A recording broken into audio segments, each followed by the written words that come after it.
Hello, everyone. We're back to El Pueblo Unido for our April episode. High energy, everyone. I'm glad to be here. And before we start with the information that we have, let's start with my amazing co host, Ana Rocio. Hi, Alberto. How are you? I'm doing great. How are you? Good, good. Hi, Marifet. Hi, How are Anna. Hi, you? Alberto. Hi, I'm good, Marife. guys. I'm good. Ready to kick off another successful episode, an action packed one as well. Mhm. Yes, so April is Earth Month. So we're gonna be diving a little bit into that in our sections. But April is also Sexual Assault Awareness Month.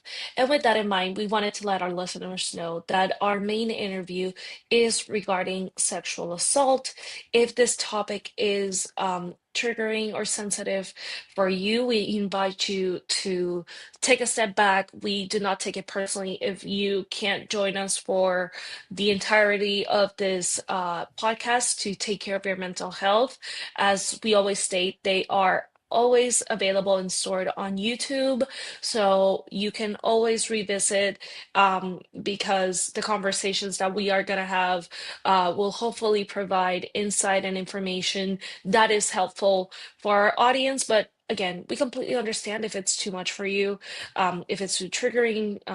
So take a step back and take care of your mental health. We'll be here for when you want to rejoin us again.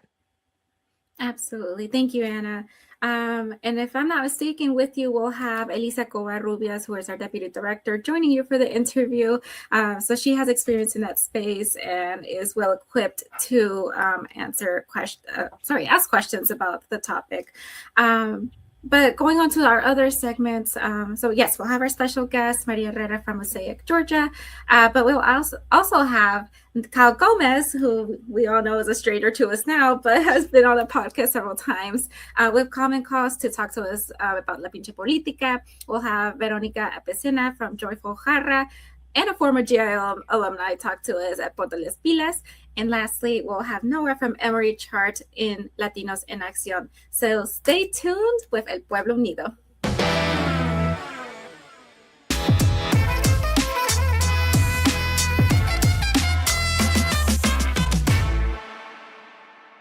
Y welcome to Lo que nos importa. Today, we have a lot to talk about, but let's start off with what happened a few Fridays ago, our Latino Power Hour. It was a great event. Thank you to everyone who came out to support our organization. I know I had a great time. What about you guys?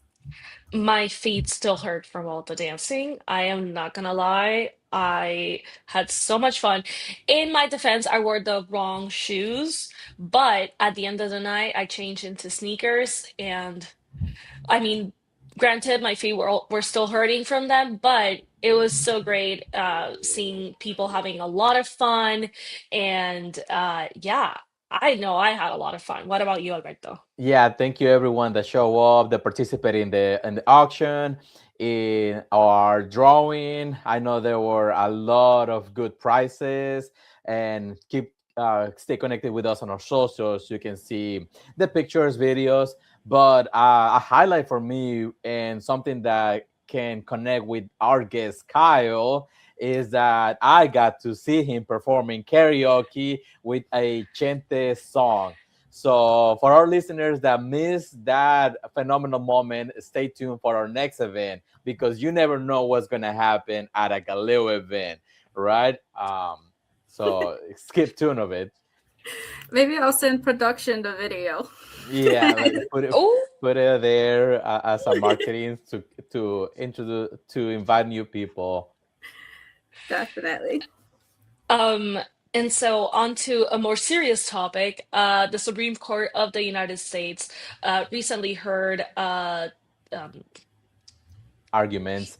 thank you, arguments regarding birthright citizenship on April 3rd. Any thoughts on this? I know we won't have any resolution to this yet, but any immediate thoughts that you have on this very important issue? I don't even know why they entertained it. I think it should have been tossed out. It's clearly defined in the Constitution, but we have noticed that a lot of the the justices are skeptical on the arguments and are kind of pushing back against the administration's attorneys on um, the the reasons why they believe we should end birthright citizenship. Um, but yeah, just overall, just anxiously waiting to see what happens next. I don't know. What about you, Alberto? Yeah, it's causing more trouble than it should have, and I think that's another just point for the administration just to pick any random object and cause trouble more than it should have. But yeah, we'll continue, stay on top of it. Any new information coming up, we'll have it available for everyone. But yeah, in the meantime, I'm really hopeful that things are looking up. Definitely. Yeah, I mean, like you Marifer said, it's in the Constitution. Exactly. I don't understand. It's like one of those make it make sense because it doesn't, at least for me. Hmm. This doesn't. But Alberto, you wanted to share something about Earth Day? Oh yes. So April is also Earth Month, the place that we all live together, and we have to take care of it. So we have, in a collaboration with Poder Latinx, El Festival de la Madre Tierra. Up in our screen, we'll have information about the event, which is going to be on Friday, April 24, from 4 p.m. to 8 p.m. at Trasher Park. Just because it's Trasher Park doesn't mean you have to leave trash. But we're gonna have vendors, music, celebration for community, and again, thank you to Poder Latinx. We will be sharing more information. But one thing that I did learn is that we all can do a little bit of our part, doing the 3 R's, which is Anna. I got this one. Yes. Reduce, reuse, and recycle. There you go. Like if we didn't practice beforehand, but good job. and, and then let us know in the comments what are some of your environmental tips and tricks that you use at home. Yes. Sorry. Yes, protect our Earth. Protect our Earth. Yes. And I'm going to start referring to all of you guys as Earth roommates. I really like how Alberto was like the home we share. So I was like, okay, well, we're Earthies. Our roomies. keep sharing your tips. But yeah, so that is our section for Lo que nos importa, great information. And again, El Pueblo Unido will be right back.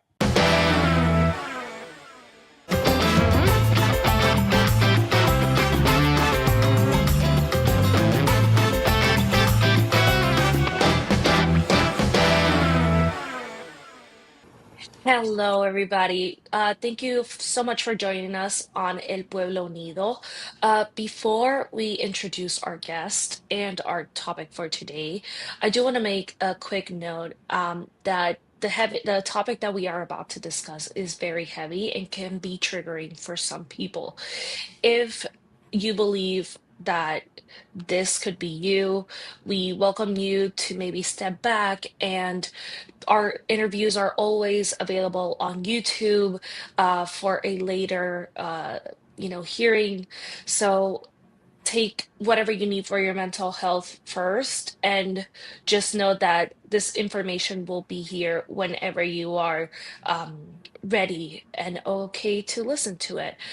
So without further ado, I'm going to introduce our guest today, Maria Herrera, from Mosaic, Georgia. And as you may notice, we have a different face today with me in this interview, is because our Deputy Director, Elisa Covarrubias, is joining us for this interview as well. So welcome, Elisa and Maria, both to the podcast. Hello. Pleasure to be here. Thank you so much for joining us. So as our special guest interviewer, Lisa, why don't you kick us off with this interview? Sure. Maria, thank you so much for agreeing to join us today to discuss this topic. So to get started, do you mind introducing yourself and a little bit about your organization? Yeah, of course. Hi, everyone. My name is Maria Herrera. I am I'm the forensic interview manager here at Mosaic, Georgia. And I've been here at Mosaic for a little over 4 years now, but I have been in the field for 6 years. And I am Mexican American, so I am able to provide services both in English and Spanish. Perfect. And that is exactly what we're going to do. We're going to be switching between Spanish and English with our questions. So thank you so much, Maria. So, ¿qué tan importante es hablar sobre este tema con la comunidad latina? And can you please share a bit about, now translating to English, why this is such an important topic for our community and perhaps some relevant statistics? Este tema es muy importante para hablar con la comunidad latina porque nos han criado a nosotros de no hablar sobre este tema, no hablar de sexo, mucho menos de abuso sexual. Muchos de nuestra comunidad no ni saben que existe un centro como el nuestro. Approximately 80% of women victims have suffered their first rape before the age of 25, and almost half of that group were raped before the age of 18. So this is something that we need to talk about and let the community know that we're here. Absolutely, absolutely. Those are some startling statistics. So I'm very glad that you all exist and that you have services in English and Spanish for the community. You mentioned the wide age range of people who have experienced this. And I know that some folks might think it only happens to certain people. Are there any common myths about sexual assault that you would like to address? Yes, of course. I think one common myth that we hear all the time is that sexual assault is committed by a stranger. And what we see here at our center is most of the time the abuser knows the victim knows their abuser. 93% of victims under the age of 18 know their abuser. Muchas veces esta gente viene de los círculos sociales de la víctima o de la familia. And sometimes this is people that we put our trust in and we know. Another myth is that boys do not get abused. And that is not true. We see that at our center as well, where we have victims, survivors who are males and have come to our center for services. And you mentioned your center as, a place where people can rely on under these circumstances. Can you please tell us a little bit about the services that Mosaic offers to the community? Of course. I'm really happy to say that we kind of have like a one-stop shop at our center. We provide direct services, which includes forensic interviews, medical exams, advocacy, and we have a 24-hour crisis line. We also have a counseling department that provides individual counseling, support groups for non-offending caregivers, adult survivors, teenagers, and we are able to offer that in English and Spanish. We also, through our counseling department, have a program called Wholeness Collective, and this program is free activities to the community that include trauma-informed yoga, art classes, music classes, and we're also starting to provide classes that are like exercise, more like Pilates, Zumba, and these are all free and offered to the community. We also have a legal department that can help with any civil needs. This can include temporary protective orders, any issues that you may come across with the school system, education, or housing, and other things such as divorce and custody modifications. Oh, go ahead. I'm sorry. I'm also happy to say that we have bilingual staff members in each department.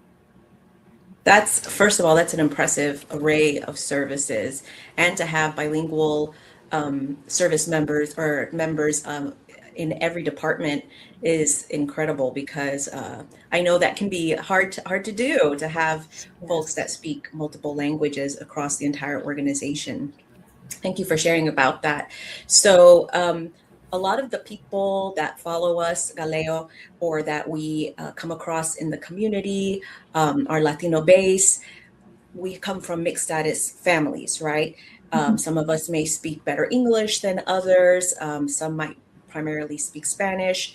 You mentioned having bilingual staff, but another concern that some of our listeners might have is the immigration status.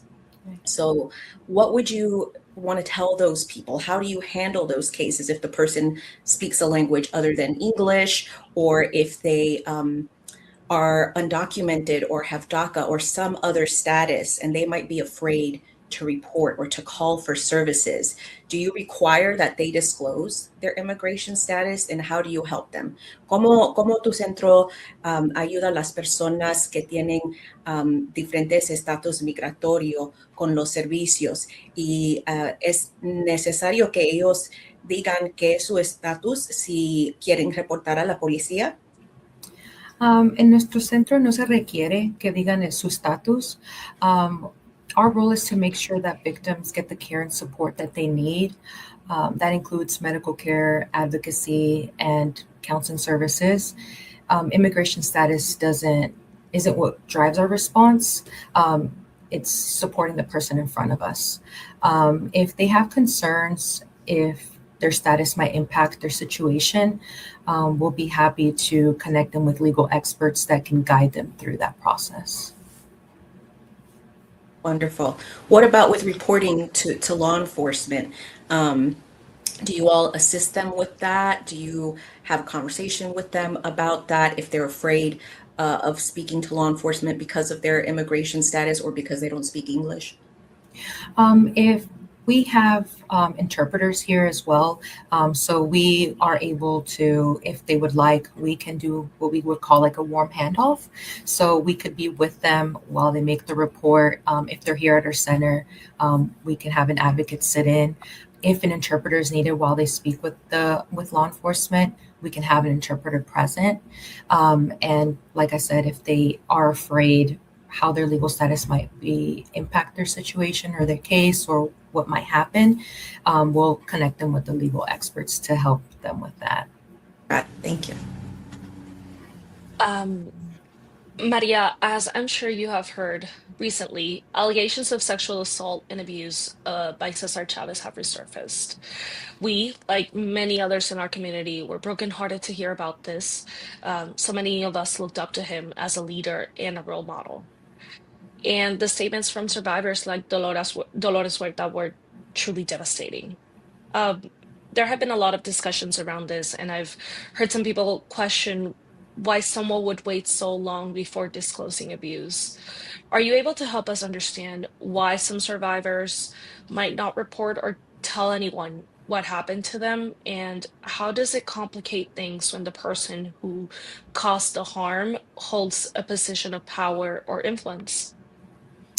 Yeah, there's many reasons why someone might not disclose the abuse or want to report. This can include feeling threatened. This can include not thinking that they might not be believed. This can include also just not knowing what to do or not being ready to talk about what happened. When it's the relationship between the person that caused the harm and the victim influences greatly the decision if someone is going to disclose that something happened to them. When it's someone with power, a position of power, that can create fear, that can create a fear of retaliation.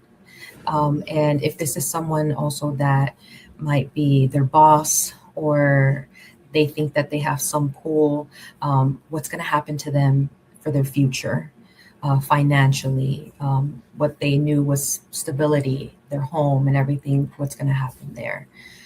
So unfortunately, sometimes they feel like it's a lot up against them, and they might not disclose until they feel that it's safe enough to say something.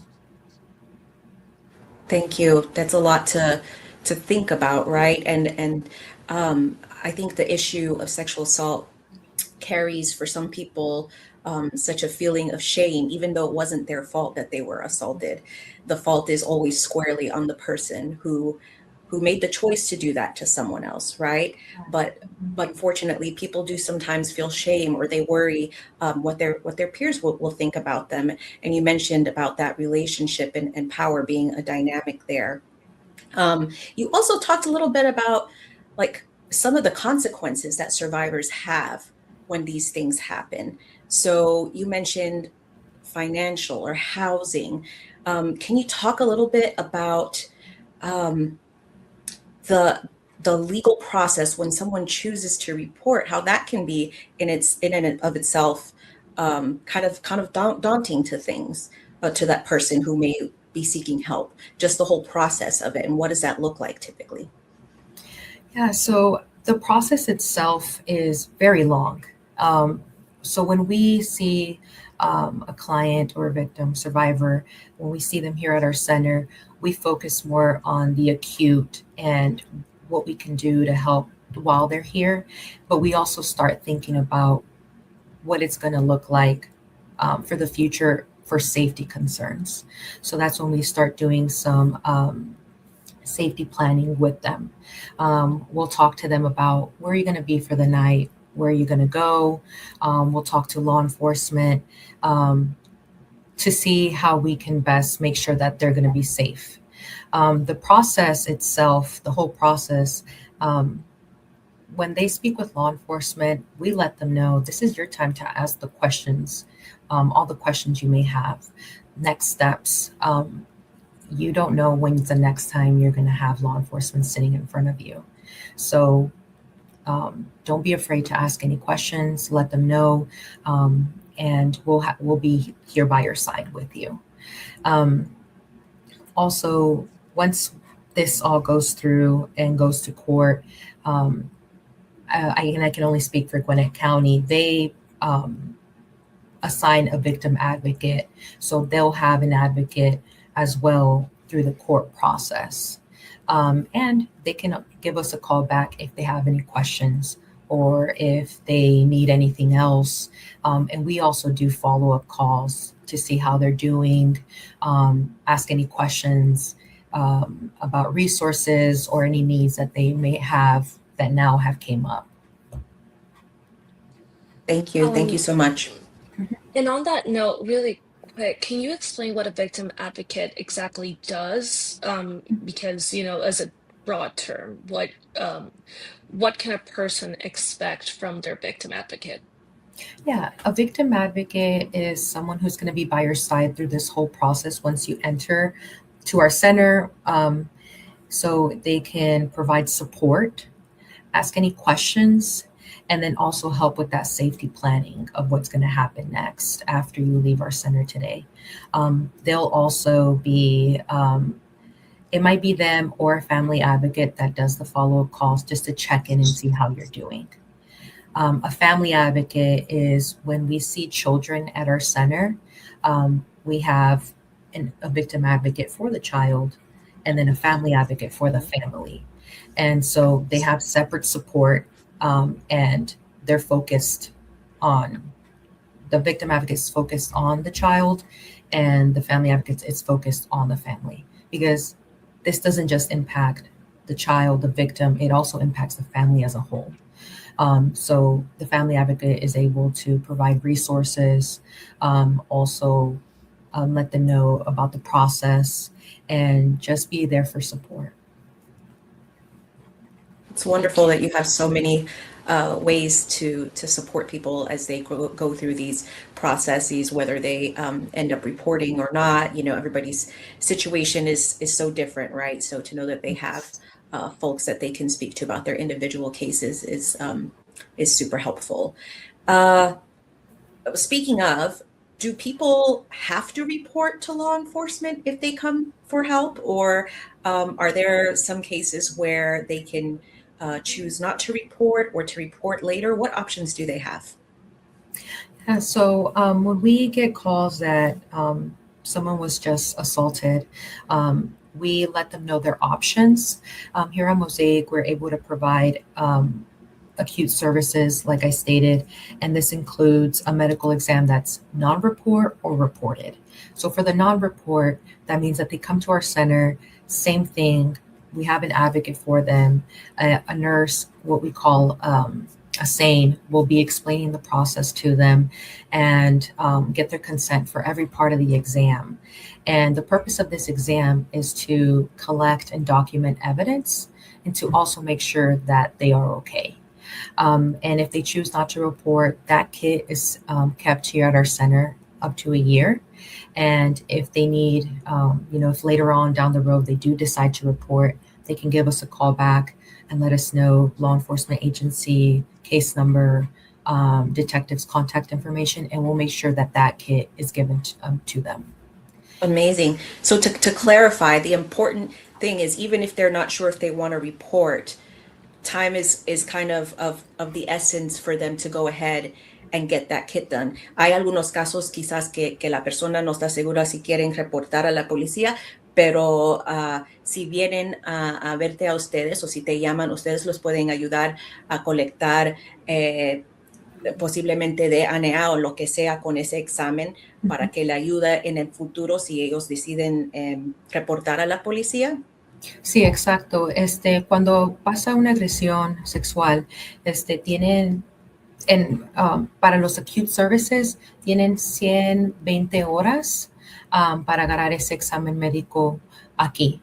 Y ya después de 120 horas puede ser que podemos hablar con las enfermeras para ver qué podemos hacer, pero si no se puede coleccionar esa evidencia o ese kit, puede ser que los referimos a una clínica para ver si ellos están bien. Gracias. I know you mentioned that you keep the kit for a year. Does that mean that the person has a year to report it, or what is legally the time that they have to report what happened to them? Just, thinking about a person who, takes them a little bit longer to process what they have been through. Yeah, of course.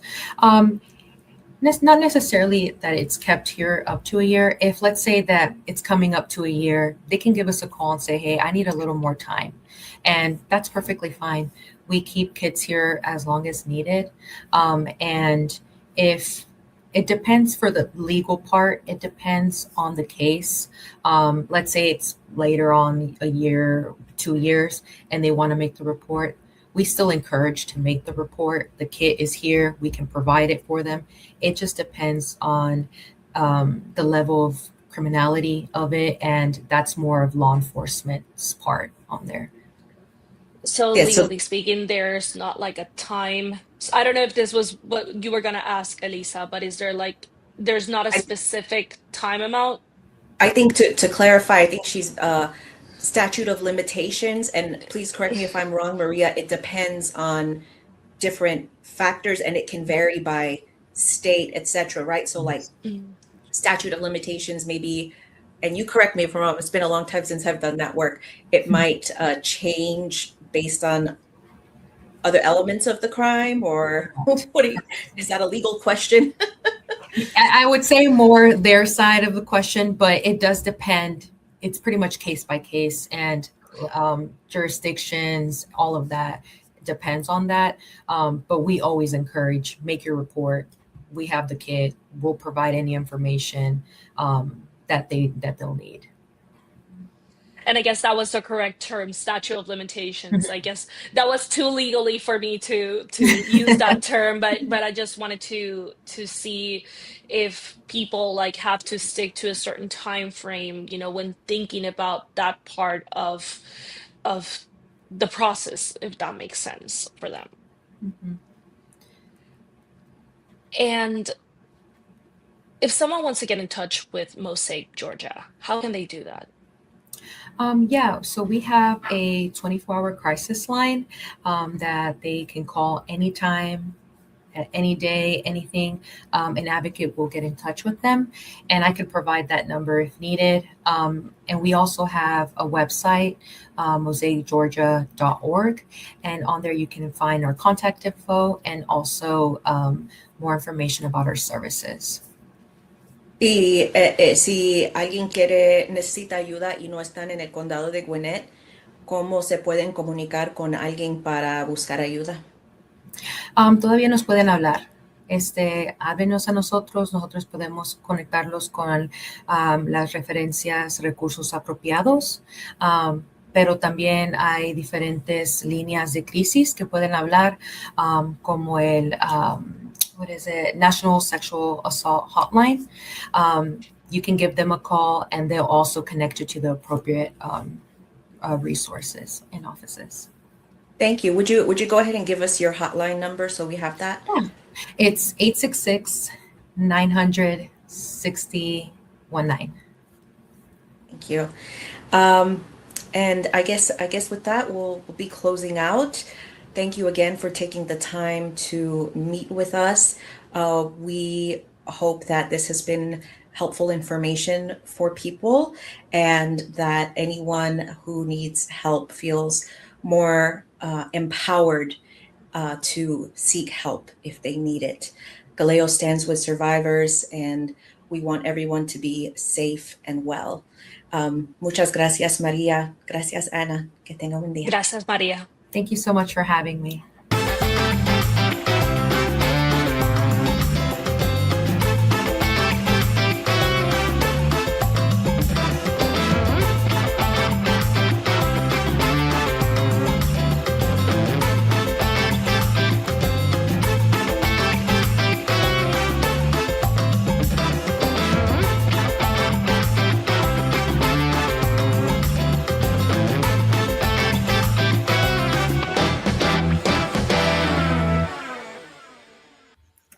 Welcome back to Ponte las Pilas. Today I have a very special guest and a good friend of mine, Veronica Apesena, who is the founder of Joyful Jarra, an eco-friendly, sustainable, and package-free refillery where customers can fill up or refill on home and body products using their glass recycled containers.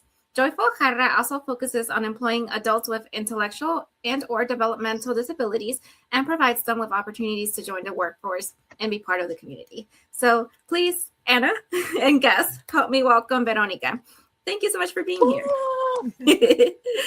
So, Veronica, I talked a little bit about, somewhat about Joyful Jarra, but I want to focus a little bit on you. Can you tell me a little bit about yourself? Sure.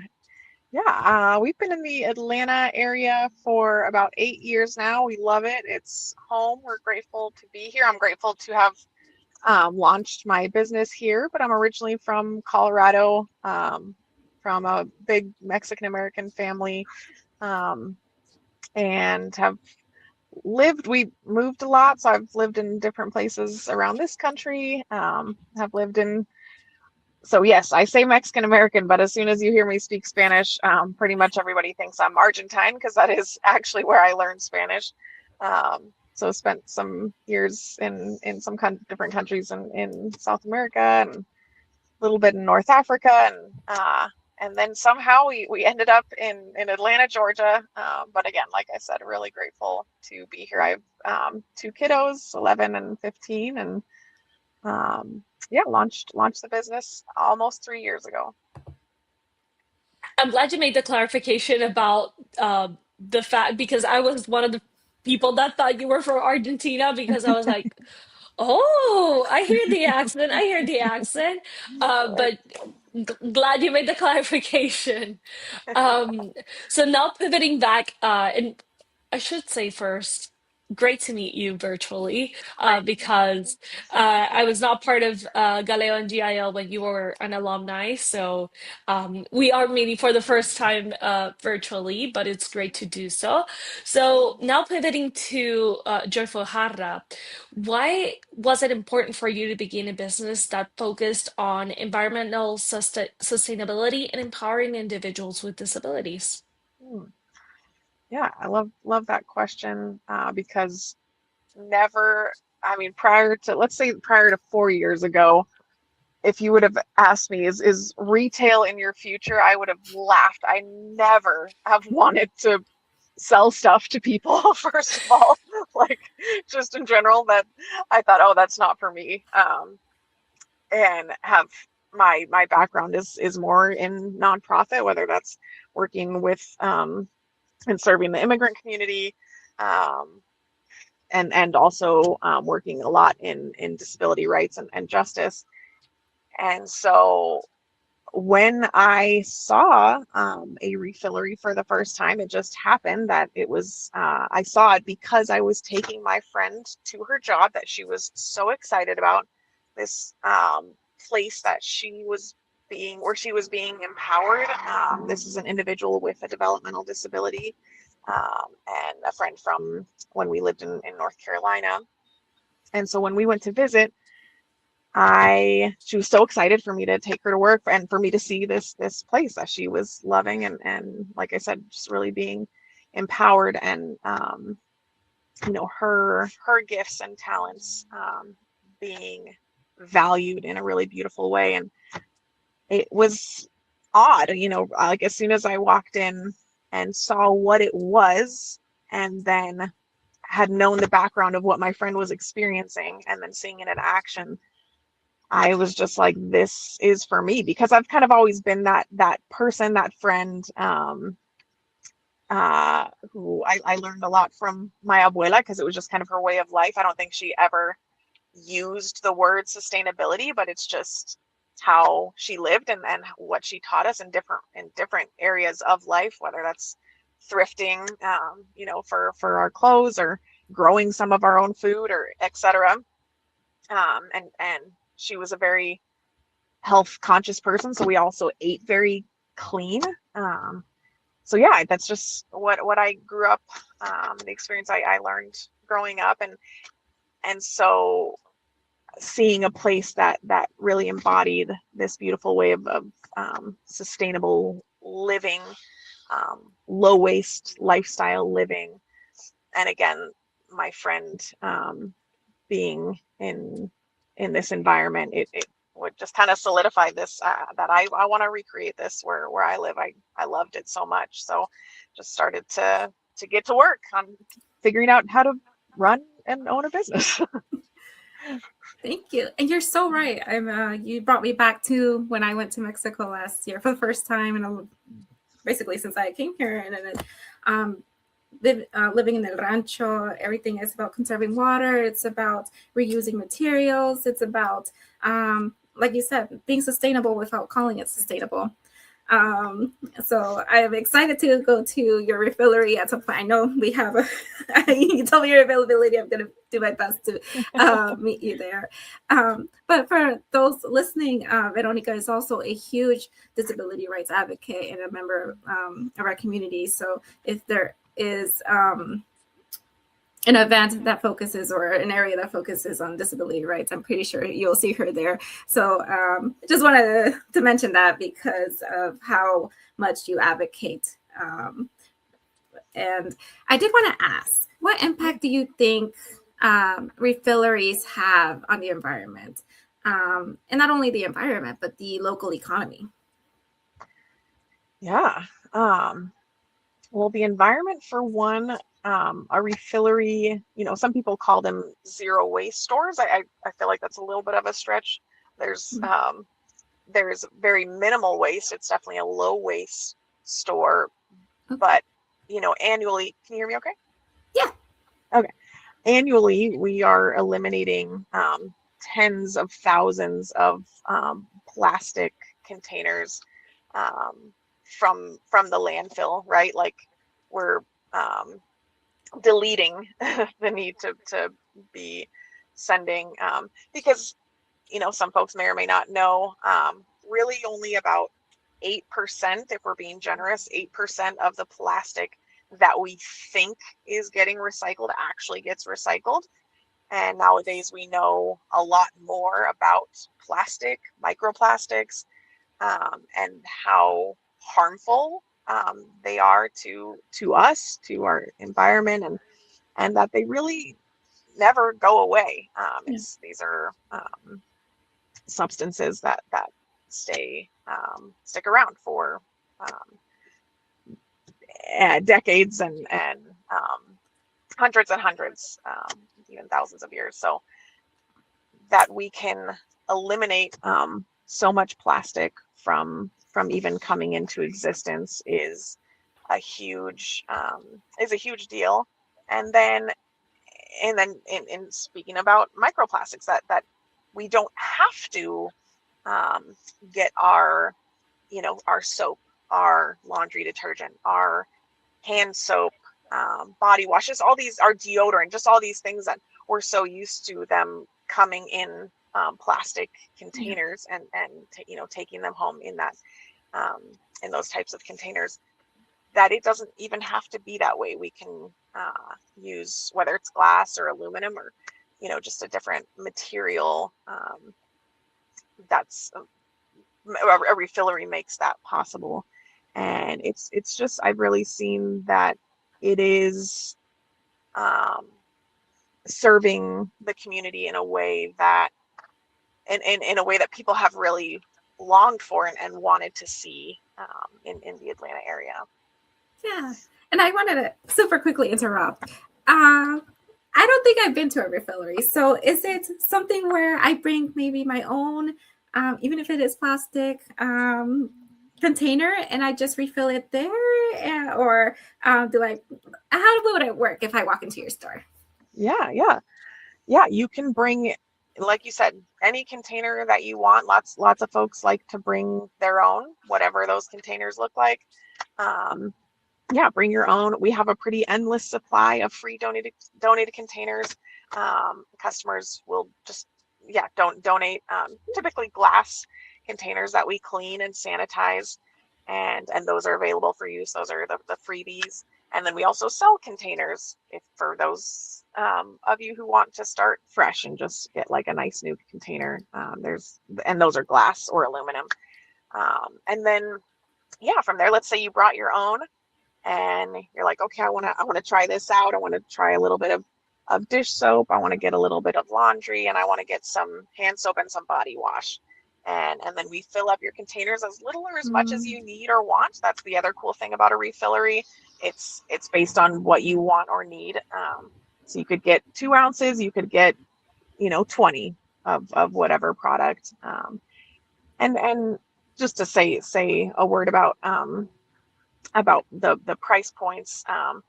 If you have any type of custom of using like clean ingredient, natural products, whether they're organic or not, we're going to be pretty much on par with those prices or lower. Yeah, thank you. And when you say those, it's a good question. You touched upon the prices, because I've also never been to a refillery. Do you charge for example, if I bring 5 containers, do you charge me per container or per product that I put in the container?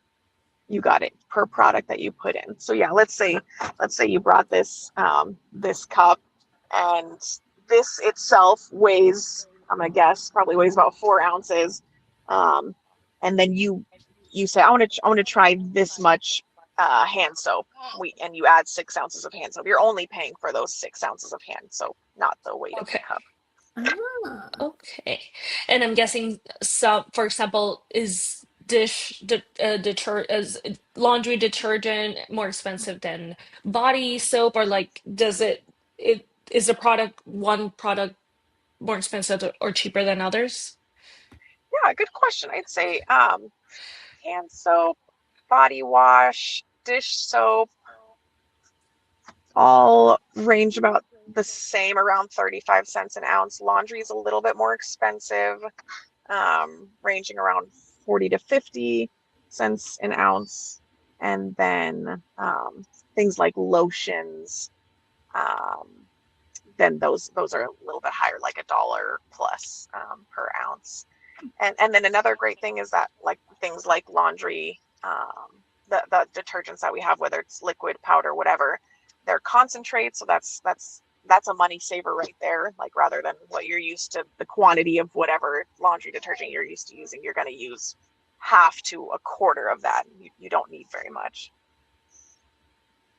Good to know. And so, do you think refilleries will become more popular in the near future? I sure hope so. It's hard to tell. It does feel like um, we're coming to a point where it seems like they could grow, like the market could grow. Yeah, ideally there wouldn't just be, two joyful jarras in the whole of Metro Atlanta. No, like hopefully there would be one in Reynoldstown and another up in, like at least a couple in Gwinnett, and like that they would be around in closer to the different communities of Metro Atlanta. Thank you. And I'm just going to pivot a little bit about your experience in GIO. So as we mentioned, you are a GIO alumni. Was it class of 2024 or 5? 24. Yeah. Okay, yes. Okay, 2024. Can you talk a little bit about your time at the GALEO Institute for Leadership and if any of the sessions played a part in your journey with Joyful Jarra? Yeah, good question. Well, for the first part, yeah, participating in that was so good. I wouldn't have. I don't know. Previously, I don't know if I would have thought, oh, this is for me.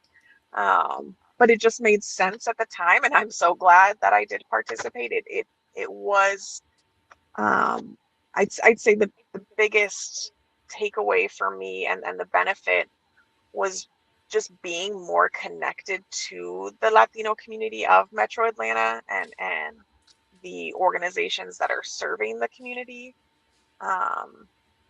That just has been such a gift, and I know it will continue to be as long as we live here, and being connected and being able to serve the Latino community around Metro Atlanta. I just say Metro Atlanta just because that's where I'm at. Yeah. that's my space where I'm existing.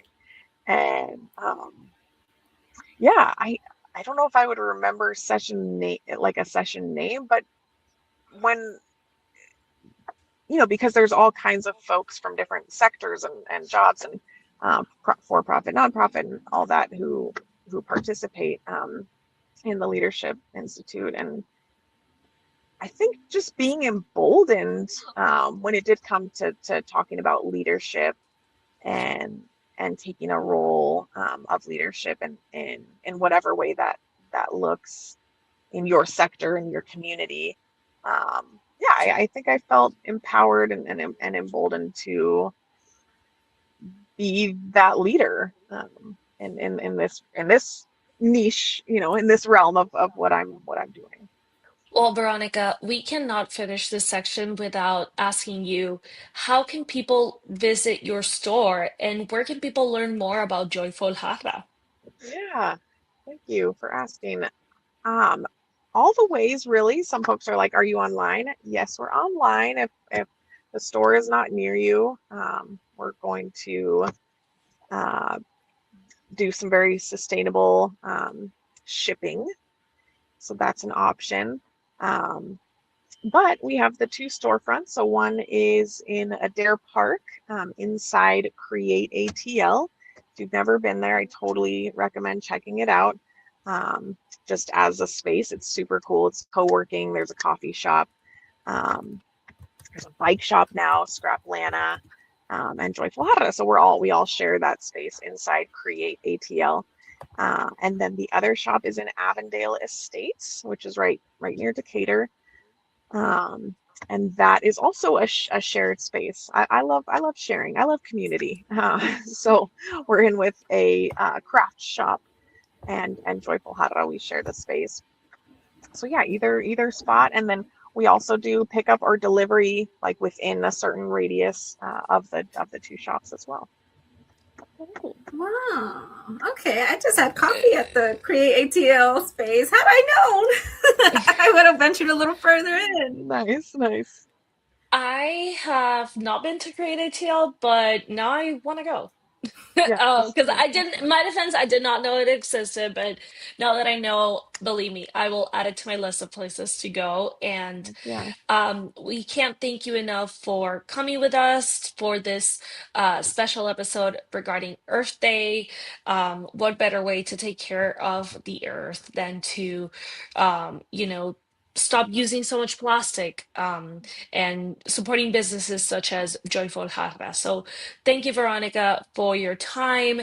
And El Pueblo Unido will be right back. Thank you. Thank you.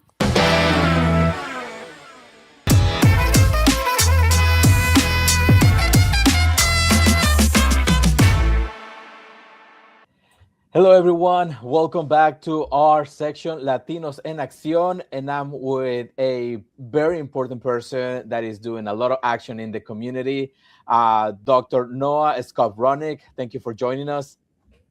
Thank you for having me. And let's start with a little bit about your background and what is it that you're doing. And the reason this conversation is important is because April is Earth Month. So it's what you're working on is related to the environment. Sure, yeah. So my name is Noah Skowronek. I am an associate professor of environmental health at Emory University's Rollins School of Public Health. So my job is to conduct research on how pollutants and other types of environmental factors affect people's health. So that means diseases they may cause, trying to identify who's most at risk, and ultimately how people can protect themselves. So that's sort of what I do in my day job. I'm also the deputy director of Emory's CHART Center, which is a center specifically focused on understanding the links between extreme heat, meaning high outdoor temperatures, and people's health in the Atlanta area. And I also work with another center at Emory called Hercules, which supports research specifically examining how environmental chemicals affect human health. That's amazing. And we're already in spring. Summer is around the corner. We have heard that Georgia weather is really hot compared to other states, and we can blame sometimes global warming for it. But what are some of the projects you're working on in your studies? Yeah, sure. Let me describe 3 projects which I think give a good cross section of the types of projects I spend my time on, and all of them are here in Georgia. So these 3 are somewhat different from each other in some ways, but they're all aimed to make Georgia communities healthier, specifically through clean environments. So the first project I'll mention is in coastal Georgia, particularly a city called Brunswick, which is a collaboration with several local environmental groups and neighborhood groups, which focuses on what we call legacy pollutants. So these are pollutants, chemicals. They were used in industrial processes many decades ago, but they still persist in the environment even after all these years. So we are working with groups there to try to understand who's been exposed to these chemicals, how they're getting exposed, and how we can reduce people's exposure in the future. So that's one example. Another example is in North Georgia, in the Rome and Calhoun area, where people have been exposed, including through their drinking water, to something that you may have heard of called forever chemicals. These are a type of chemical that's been in the news a lot. And it's different from the coastal Georgia work because in coastal Georgia, those chemicals have been banned for a long time. Whereas these forever chemicals, the exposures that people are dealing with are much more recent, and they're even used still in a number of everyday products. And then the third project is really here in Atlanta. It's about trying to understand how extreme heat is leading to people getting sick and specifically ending up in the hospital. So we're looking into what factors may make some people at higher risk than other people. For example, it may be that they're taking certain medications. It may be that they're living in certain types of housing, working certain types of jobs, and so on. And the ultimate goal there, as with any of these studies, is to try to find solutions, try to figure out ways to reduce the amount of people who are exposed to these environmental factors and ultimately improve the health of their communities. Yeah, very important. And especially on the second project, I live in North Georgia, and Okay. I have heard of PFAS. Yes. And there has been many reports and documentaries in related just because of how it works with the carpet industry, which is Right. heavy industry here in the area. And that comes to the next question. From the second project, for example, the carpet industry employs a lot of Latinos, right? I'm not sure about the coastal Georgia workforce or the Atlanta workforce, but on those studies that you're conducting, how important is for the Latino community or for any other demographic that we have that information? Yeah, so I think there are really a number of reasons that it's important for us to be working with the Latino community. And let me outline a few of those reasons, which I think are amongst the most important. So one really is just that we want our science to be available to everybody. So we consider our work in public health to benefit the public. And of course, the Latino community is a really important part of the public. So we want to make sure that what we're doing is relevant, not just to one specific group or community, but to everybody. And we try to do that as much as we can. So another reason is that we do know that some groups are more vulnerable than other groups to certain environmental risk factors. So a key principle in public health is to protect the most vulnerable groups. So it's important that we know who may be at highest risk in order to try to protect those groups. So if we take the example of extreme heat, you can imagine many risk factors are different in the Latino community compared to other communities, such as differences in what types of jobs are common, the transportation people use, where people live, what health conditions they may have, or even differences in access to healthcare.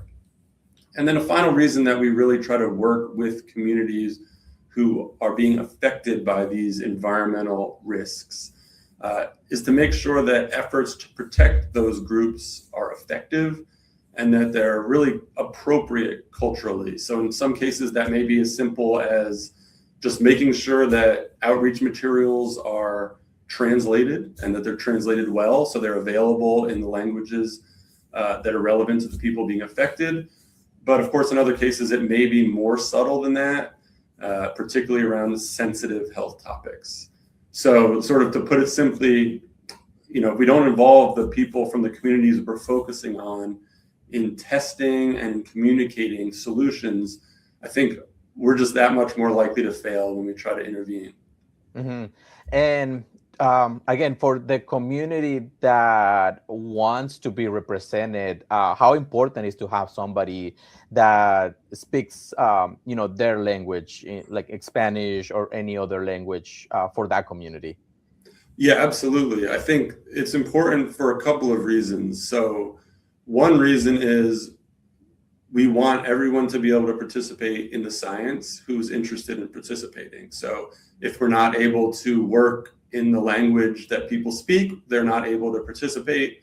And that's not right, just in terms of science being open to everyone. But also, we think the science is better if we have representative participants. If we don't have people from certain groups, we don't understand the whole story, and we can't do as good a job at addressing those problems that we're seeing. Mm-hmm.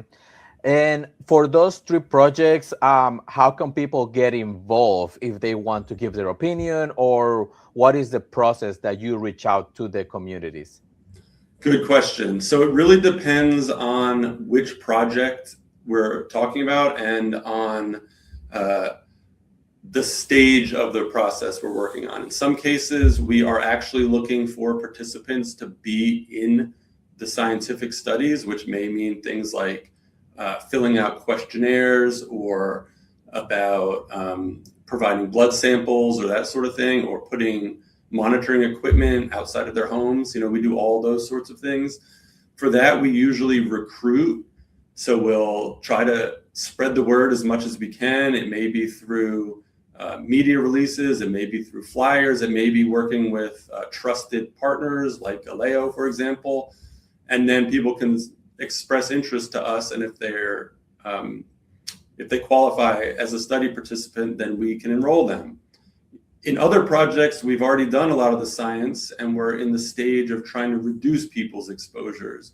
And that may mean developing outreach materials, having educational programming, creating websites, that sort of thing. And in those cases, people can be involved just by accessing those materials, speaking to young people about the issues, joining us at community fairs or that sort of thing. So there really are many different ways that people can get involved. Mm-hmm. And to maintain their feedback or information securely, is that information private, or like do they have to give their immigration status or any personal information? Right. So that's another great question. So specifically with respect to immigration status, I've never been involved in a study that has actually asked participants for their immigration status. We have a lot of processes in place at Emory and at all universities really that ensure that we don't ask sensitive questions that are not directly relevant for us to complete our work. If we don't need to ask them, we don't ask them. Mm-hmm. That doesn't mean there are never sensitive questions. We do often ask people about their health. We may ask them about their economic situation, but there are very strict protections, including legal protections that are in place that protect that information and really all the information we collect, whether it's sensitive or not. And we are not allowed to disclose the identities of any study participants without their approval.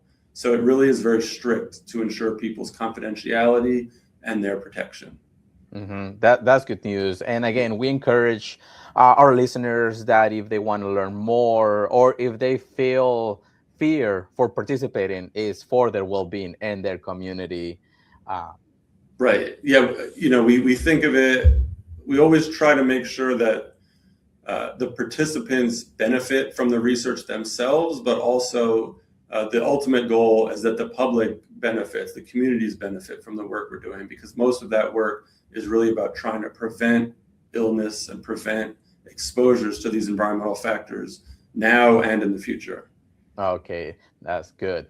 And anything else that you would like to tell our listeners, like if they want more information, if they want to reach out to Emory Char or you personally? Yeah, I think what I would say is that, just to summarize, meaningful scientific research really does require partnerships. So when the Latino community shares their voices and participates, these research findings are always more relevant, they're more accurate, and they're much more likely to lead to positive change. So we really do look forward to working with people as we work on these and other projects. People interested in CHART, which is again the center focusing on heat and health in Atlanta, you can look at our website, climate.sph.emory.edu/chart. You can email chart.center@emory.edu. Our center administrator who monitors that email address is a native Spanish speaker and part of the Latino community, so feel free to write in English or in Spanish. We'd love to hear from you. You can also email me directly. You can see my name on the screen here, and you'll find me on the Emory website, and I'm always happy to talk. But please do reach out. We love to hear from people, and we hope that, and we've had the experience that when people from the communities do reach out to us, we're much more likely to identify problems and find solutions together. Mm-hmm. Thank you, Noah. And yeah, we encourage the community because we all live in Georgia. We want to have the better possible information for future generations as well. Right. Absolutely. Okay. So Dr. Skowronek, thank you so much for joining El Pueblo Unido. We'll be right back. Thank you.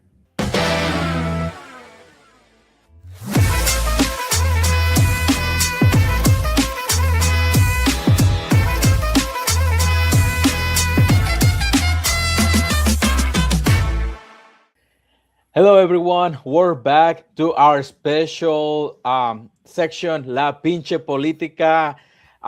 With us, we have our great friend and previous member of El Pueblo Unido, my great friend Kyle Gomez Limeweber. Thank you for being here, Kyle. Absolutely. Thank you for having me. I think I'm still a member of El Pueblo Unido, just maybe not a co-host. Yeah, this is part of our cinematic universe. You know, we have characters across the state doing great things. But Kyle, tell us what you've been doing. Yeah, we are coming off of a busy legislative session. I was there in my role with Common Cause Georgia as our policy director. Georgia has one of the shortest legislative sessions, 40 legislative days, and a lot can happen in that time. But as I think a lot of folks know, some things did not happen, and there's some good and bad that comes with that. One of the things that we're worried about is that current law sets a deadline for the state to move away from QR codes on our ballots, ballot QR codes, by July 1st of this year. Unfortunately, there's been no funding that's been appropriated for that transition to take place. And so there's a big question about how the state of Georgia is going to do that without anything having changed around the QR codes in this last legislative session. And there's some rumors that we might have to, that the governor might have to call a special session before that July 1st deadline so our election administrators can run our elections without any sort of chaos or confusion. So we'll see what happens there. Wow. Well, first of all, thank you, Kyle, for all the hard work you and your team did at the Capitol. I know you guys had early mornings and late nights, so I appreciate you and everyone at Common Cause Georgia for the work you've done and for keeping us updated on everything relating to the good and pros of the bills that hurt or help our community. And another bill that I recently heard failed was, well, not another, but a bill that failed was the DNA bill. Can you talk a little bit more about that and how that would have specifically hurt the Latino immigrant community? Yeah, absolutely. There's a couple of bills that were around this session, and we've seen this type of legislation come up in previous years as well. What SB 116 would have done was essentially create a two-tier system for DNA collection, one in which people would have be forced to have their DNA taken, regardless of whether or not they actually were, did commit a crime, and based off of the perception of their immigration status, right? So what would have triggered this is the presence of an ICE detainer after being charged with a misdemeanor or felony. Again, charged, so not convicted. And as a lot of folks know, just because someone has an ICE hold, an ICE detainer placed on them, that actually doesn't really say anything definitive about that individual's immigration status, right? Because ICE issues those detainers, they issue those holds. And a lot of times those holds are issued in error and are placed on people who have, who are citizens, who have legal status and have no reason to be placed into an ICE detainer. So, one, perceptions about immigration status, errors by ICE, would have made this bill very dangerous. And then two, the fact that we're going to basically create a workaround around due process where some folks' DNA is being collected without ever being convicted of a crime, let alone it being felony or misdemeanor. And then the third part, too, was that there was no sort of mechanism built into the bill that would destroy the DNA that was collected if that person was ultimately, released or found, not to be guilty of the misdemeanor or felony that they were charged with originally.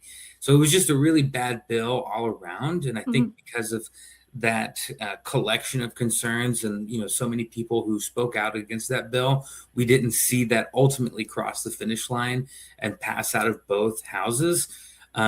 this might be a fight that we'll have to continue to fight in future sessions, but that is some good news that came out of this session, which was SB 116, like you said, Maria Herrera, did not pass. That's amazing. And Carl, you mentioned Georgia has one of the shortest legislations, right? How does that affect our community, right? Like when you tell them 40 days, they'll think like, oh, it's Lent. this is a short period. You're right. So how do you see like something that the community can stay more informed? Yeah, so it definitely, with legislative session being as short as it is in Georgia, it does definitely present some challenges, right? That means we have a shorter timeline to get things through and to actually really vet legislation that is coming through session. And of course, that's a shorter time frame for folks from all across the state to come to the Capitol and make their voices heard. That it's not necessarily 40 legislative days in succession, right? So it kind of is spread out over, across 3 or so months. But still, that's a really short time frame for, especially when you think about folks up in Whitfield County, right, in Dalton, or down in South Georgia, in the Savannah, Brunswick, Chatham County areas. It's not, super easy to make that trip, right? And then the other piece to it too is that our legislators are part-time legislators, right? And we have some of the lowest paid state legislators in the country, which also means that becoming a legislator, actually serving in that very important role, is not as accessible to people who kind of resemble or mirror the average Georgian, right? So it's harder for working class folks, for younger folks, for lots of people in rural areas to actually serve in this role. And so what we end up having is a legislature that is primarily made up of older, wealthier individuals, which isn't necessarily reflective of our state. All that to be said, there are different ways to get involved and to stay up to date, right? Podcasts like this help our community stay informed. Obviously Galeo's on social media, Common Cause is on social media. We've tried to keep people updated and informed on our posts on Instagram, in our newsletters. And then there are a number of groups that have advocacy days. We had an advocacy day, which we call Democracy Day, which I'm sure we'll be doing next legislative session. Obviously, Latino Day at the Capitol has become such an incredible event where our community is hopefully made to feel more welcome in the People's House of Georgia. And then, of course, GIRA, which I know GALEO is a part of, the Georgia Immigrant Rights Alliance. They have their Immigrants' Rights Thursdays, which are held throughout legislative session, where folks from the community are invited to come learn more about what happens during legislative session, what bills are out there, good and bad, for our communities, and how to take action. And that's the thing that I think is really important to emphasize. And I know GALEO has been emphasizing this point a lot over the years, which is the Capitol is not just for lobbyists and politicians. The Capitol is for the taxpayers. The Capitol is for our working families to come, show up, meet the representative, learn about what's happening, and most importantly, make their voice heard. Folks like me who have like a lobbyist badge and are there almost every day of legislative session, legislators get tired of seeing my face, right? But when a constituent shows up and asks to speak to their representative, that constituent has more power. Their voice has more power and more influence. And so you might not necessarily be able to influence every legislator, but you as a constituent, as a resident, as a voter of your community, you have power and influence, and you deserve to use that, whether that's at the Capitol during legislative session or local city council, county commission meetings. I mean, we've seen just in Hall County, right, where the community got together and organized and were able to push their county commission to approve a moratorium on data centers and ICE detention facilities in unincorporated Hall County. And we're seeing the efforts like that in other counties, other municipalities within and outside of Hall County. And that's really inspiring, and just a few examples of how, everyday Georgians can use their voice to make change. Thank you, Kyle. And I do say every time we have an event at the Capitol, like, this is your house too. Estás en tu casa. So I appreciate you essentially reiterating that in a more eloquent way. You've never accused me of being eloquent before, Maria Herrera. I'm gonna write that down, make note, screenshot it. Yeah, to take a screen recording of the YouTube short when it comes out. But Kyle, I thank you for that summary. Is there anything else regarding the legislative session that you think has been monumental, either positively, negatively for our community, or whether it's Latino or Georgians at large? Yeah, what I'll say is this: is that there's still a lot of work that needs to be done. As we look towards if you can even try to look past the upcoming elections and look towards the next legislative session next year, it's the start of a new term. So that means that each legislative term includes 2 sessions, right? And so we just had this past session was closed out the term. So we're going in for a reset. But what I'd really like for our state to see is more legislation that promotes ethics and transparency in our government, that supports democracy and voting rights, and that supports things like campaign finance reform, which are overwhelmingly popular among all Georgians, regardless of background or political belief, right? And also, we had 2 really good bills, and these are just a couple examples that were out last session, which I hope we'll see. We'll certainly, as Common Cause Georgia, be advocating to see again next session, which was SB 536, which was a state voting rights act named after Henry McNeil Turner, which that would make our elections more efficient. It would provide more funding for our elections, and it would make our elections more accessible to Georgia voters, right? Mm-hmm. And there was another really important bill that didn't get much attention or traction, but hopefully in the future it will, and that was Representative Marvin Lim's HB 1053, which would have repealed the language that we saw in HB 1105 that was passed in 2024, which basically puts a lot of pressure on local governments to participate in 287G agreements, and it puts their state dollars at risk. But we know that these 287G agreements hurt our communities. They make our communities less safe. They make it less likely that folks are going to call law enforcement when they need support, when they're experiencing some sort of harm or abuse. And so hopefully in future years, we'll see a shift and we'll see a change. And I think just based off of mood, right, we're seeing more Georgians,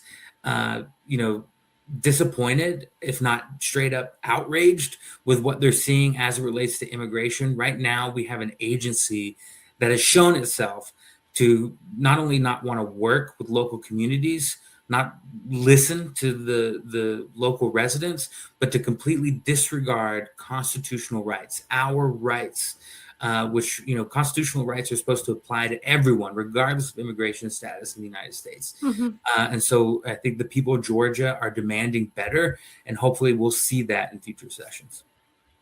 Thank you, Kyle. You're absolutely right. And I hope that, these local governments are also putting pressure back on federal government, not only on us, the individuals, to put pressure on our legislators.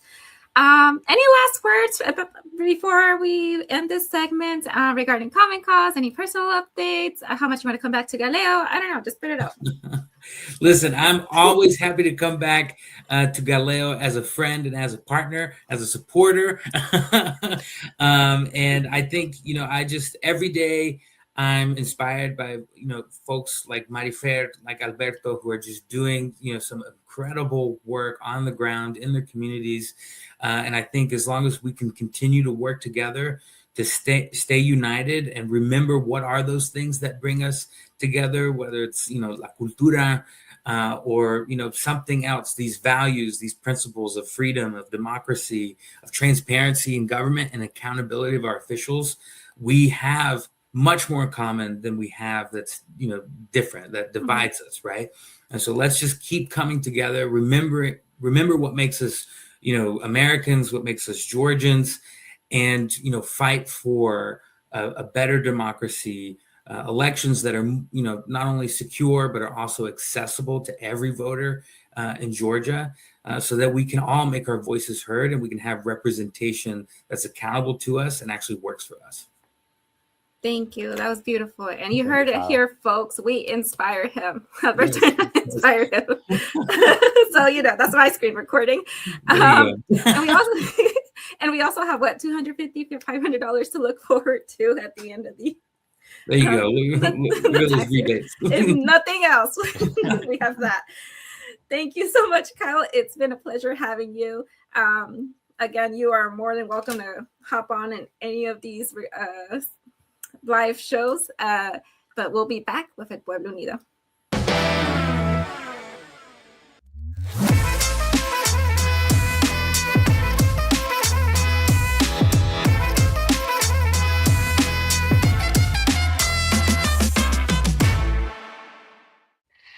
And we are back with El Pueblo Unido. Thank you so much for tuning in to this month's episode. We also want to thank our guests, Maria Herrera, Kyle Gomez, Veronica Apesena, and Noah. Thank you all so much for taking the time to speak with us about very, very important topics. And Marifer, how can sorry, you're not the next person that's gonna talk. It's Alberto. Oh yeah, what you want me to yap about? Yes, we can take turns. Don't worry about it. This episode was full with information. We're celebrating Earth Month, and as Anna, I can see a little bit on your screen. We all have our pets. So again, let's save the earth for everyone, our pets included, because we love them very much. Don't forget to follow us on our social medias, from everywhere, from YouTube to Instagram, in our GALEO Impact Fund, and every social media that you can see on the screen. There's more information about our fundraiser parties that we did and everything coming up for Georgia. Also, we have our sister organization, GALEO.org, and I am GALEO. You have it on LinkedIn, Facebook, X, TikTok, YouTube, and Instagram. Again, where you can see all the recap for the Latino Power Hour. Marifer? And don't forget, we are here for our community. We can find a lot of resources on our website, galeo.org, or you can go to bit.ly/ and this is in all caps, Galeo Resources, which directly takes you to that site. Anything from immigration, due process, legal, everything we discuss is regarding Sexual Assault Awareness Month. It's an open book for a lot of options or resources that are available to our community. So if you have a moment or an opportunity, Pucho, that's Anna's dog. For those of you who are watching us instead of listening to us, that is where you can find resources. But thank you so much for joining us today. I love our fourth co-host. I think he should be permanent member of the family. That's so cute. But just tuning off. We'll see you in May. And remember, guys, El Pueblo Unido jamás será vencido. Bye, y'all. Till next time. Adios.